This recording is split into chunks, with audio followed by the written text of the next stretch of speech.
Hey everyone! Today, we're going to understand ReplyRush's Template Library feature and see how it can make your automation workflow faster and easier. First, let's go to Template Library from the sidebar. Here, you'll see 4 different template options: Media Template, Media Attachment, Button Template, and Product Template. Let's understand them one by one. First is the Media Template. Here, you can create a complete message template by adding an image along with a headline, description, and clickable buttons. Simply give your template a name, add the required details, and save it. Next is Media Attachment.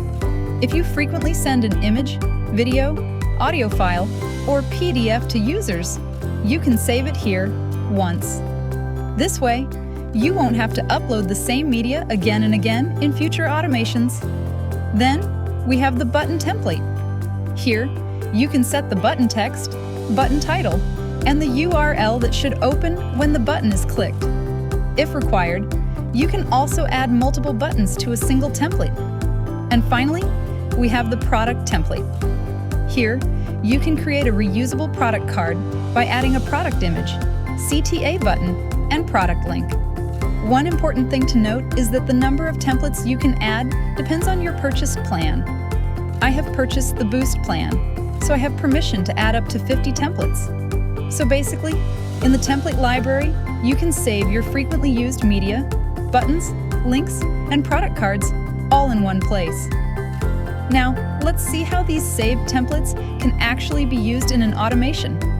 For that, we'll go to the Posts and Reels section and select the Instagram post on which we want to set up the automation. Here, you can choose any of the available triggers: keywords, all comments, or at mention. Then, go to Configuration and enable the settings you need according to your requirements. Now, let's open the Message section.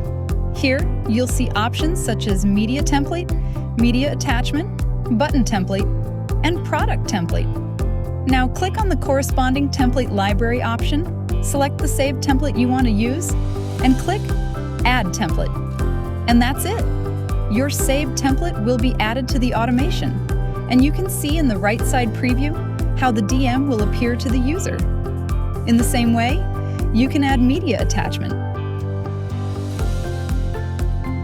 button template,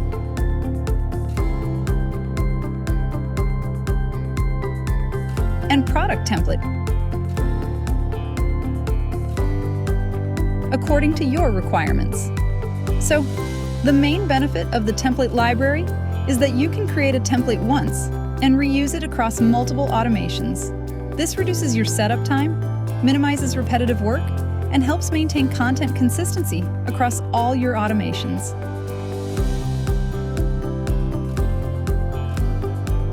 So that's how the ReplyRush Template Library works. Create it once, save it, and reuse it whenever you need it.